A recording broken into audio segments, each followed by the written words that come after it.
नमस्कार दोस्तों। आज आप सभी का स्वागत है मेरे इस नए से टॉपिक पे। आज हम लोग डिस्कस करेंगे how to save tax in 2024 में। न्यू टैक्स लॉ क्या है एंड स्मार्ट टैक्स लॉ क्या है, सेविंग्स टिप्स है जनरली, उसके बारे में हम लोग एक छोटी सी डिस्कशन करेंगे। यानी कि हेलो दोस्तों, आज हम बात करेंगे 2024 में टैक्स से बचने के स्मार्ट तरीके और नए टैक्स रूल्स के बारे में। तो नए टैक्स रूल्स क्या है, अगर आप सोच रहे हैं कि कैसे अपने टैक्स कम किए जाए और मैक्सिमम सेविंग्स की जाए, तो ये जो वीडियो है जरूर देखिएगा, जिसमें आपको टैक्स से बेहतरीन छोटी छोटी टिप्स मिलेंगी। तो हम लोग आगे स्टार्ट करते हैं। तो आज का ओवरव्यू जो मैं देने जा रही हूँ, ये क्या है, न्यू टैक्स लॉ पे। तो न्यू टैक्स लॉ क्या है, तो सबसे पहले हम लोग बात करेंगे कि 2024 के नए टैक्स लॉ के बारे में। इस साल कुछ नए रूल्स आए हैं जो कि सैलरीड लोगों को, सैलरीड लोग हैं, इन्वेस्टर्स के लिए काफी इंपॉर्टेंस है। अब गवर्नमेंट ने टैक्स स्लैब और डिडक्शन में कुछ चेंजेस लाए हैं जो आपके टैक्स प्लानिंग में इम्पैक्ट कर सकता है। तो सबसे पहले हम बात करेंगे ये कि सबसे बड़ी बात ये है कि ओल्ड रिमेनिंग और न्यू रिमेनिंग में अब भी आपके पास चॉइस है, लेकिन कौन से रिमेनिंग में जाना आपके लिए फायदेमंद है वो आपके इनकम और इन्वेस्टमेंट पर डिपेंड करता है। तो पहले ये डिसाइड करना जरूरी है कि आपको कौन से रिमेनिंग में ज्यादा फायदा मिलेगा। तो ये हम लोग कुछ टैक्स के बारे में जैसा कि जान रहे कि टैक्स टिप्स क्या है। तो पहला हम लोग आते हैं ELSS पे, यानी कि equity linked savings scheme. ELSS में है जहां कि आप म्यूचुअल फंड्स के दौरान अपने कुछ टैक्सेस को बचा सकते हैं। अब बात करते हैं कि टैक्स स्कीम इन्वेस्टमेंट की पहले ऑप्शंस ELSS यानी कि इक्विटी लिंक्ड सेविंग्स स्कीम।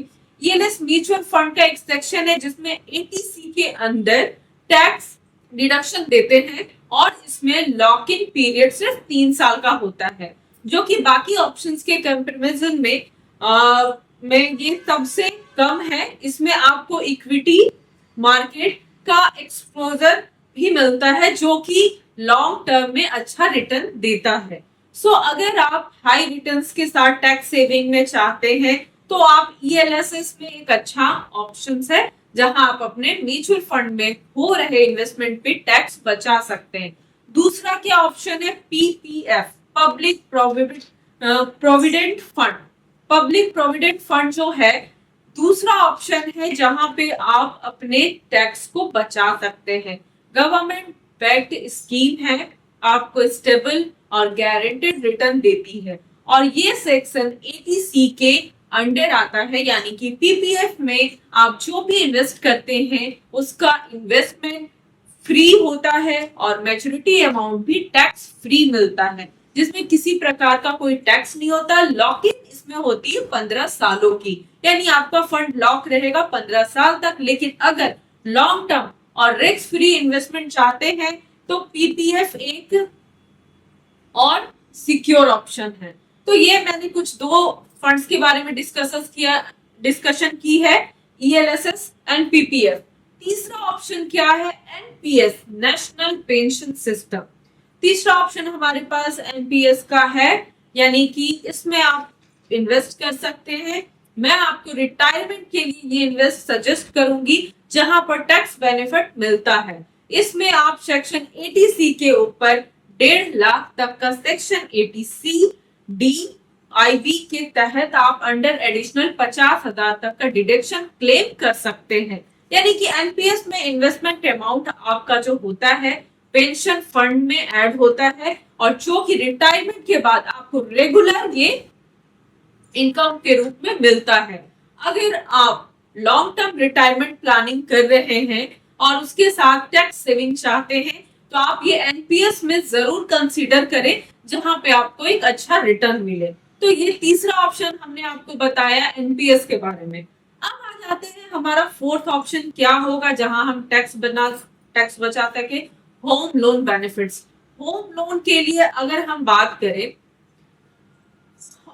बात करते हैं होम लोन के टैक्स बेनिफिट की। तो अगर आपके पास होम लोन है और आप अपने होम लोन के लिए इंटरेस्ट और प्रिंसिपल दोनों पर ही टैक्स डिडक्शन क्लेम चाहते हैं, तो प्रिंसिपल रिपेमेंट सेक्शन 80C के ऊपर 1.5 लाख तक की डिडक्शन देता है और इंटरेस्ट पेमेंट पर आपको सेक्शन 24 के अंडर 2 लाख तक का डिडक्शन क्लेम कर सकते हैं।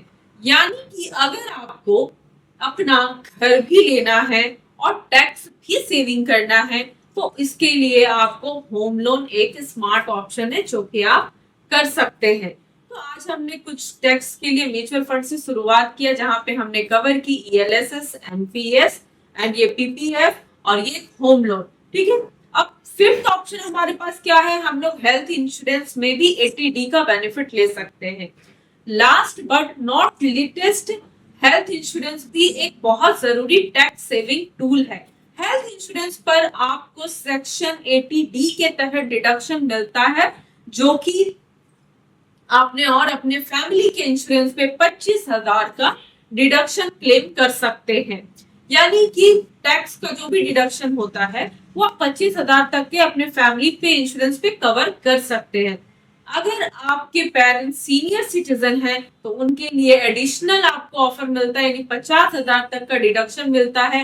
हेल्थ इंश्योरेंस लेना आपको अनएक्सेप्टेड मेडिकल एक्सपेंसेस से भी बचाता है और आपके टैक्स को भी ये सेव रखता है।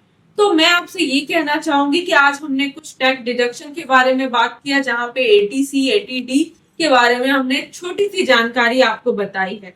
अगर आप इन सभी की जरूरत म्यूचुअल फंड्स हो या एक फाइनेंस गाइडलाइन के लिए हो, तो आप हमारे YouTube चैनल को सब्सक्राइब कीजिए और हमें ज्यादा से ज्यादा फॉलो कीजिए। या फिर किसी को जरूरत है कि टैक्स सेविंग में हमें क्या बेस्ट मिल सकता है इस 2024 में, क्या फायदा रहेगा, तो आप ELSS, PPF, NPS, home loan और हेल्थ इंश्योरेंस, व्हीकल इंश्योरेंस के लिए भी आप हमसे गाइडलाइन ले सकते हैं। धन्यवाद, शुक्रिया।